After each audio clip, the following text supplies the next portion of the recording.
Karibu mwanafunzi wa darasa la 5, la 6 na la 7. Leo tutaenda kuona swali la geometry na swali linasema tafuta thamani ya pembe DCB katika msambamba ADCB. Tunatakiwa tutafute thamani ya pembe DCB.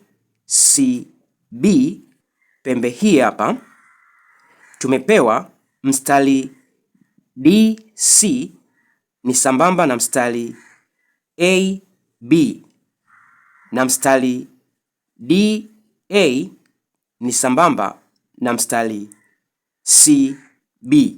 Pia tumepewa pembe hii ina thamani ya 6x na pembe hii hapa ina thamani ya 4x.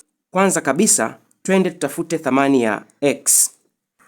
Kwa kuwa huu ni msambamba, thamani ya pembe P jumlisha Q ni sawasawa na 180 P jumlisha Q, hii ni sawasawa na 180 nyuzi.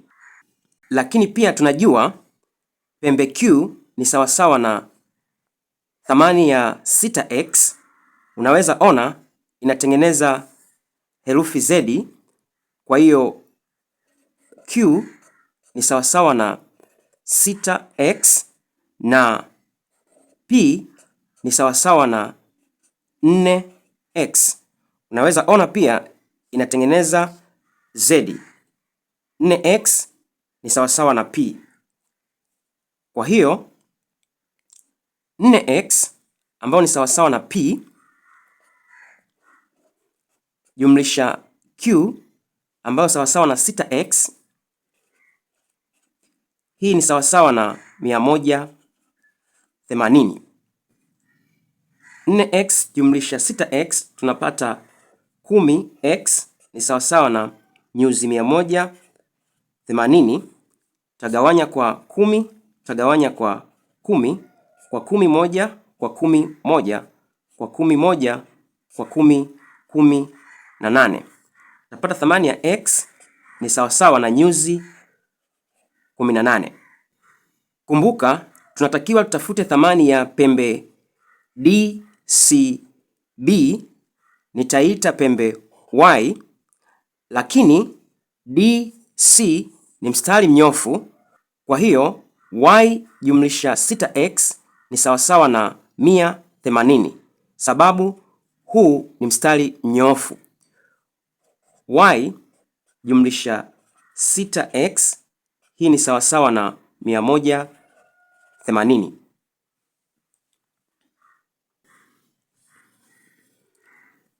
Hii ni sawasawa na y jumlisha 6 mara x ni sawasawa na nyuzi 18. Hii ni sawasawa na 180. Y jumlisha 6 mara 18, 108. Hii ni sawasawa na nyuzi 180. Y ni sawasawa na 180 toa 108. Tapata thamani ya y ni sawasawa na nyuzi 72. Kwa hiyo thamani ya pembe DCB ambayo tuliita sawasawa na y ni sawasawa na nyuzi 72. Naamini utakuwa umeelewa. Usisahau kunifollow na kusubscribe. Mpaka wakati mwingine, bye bye.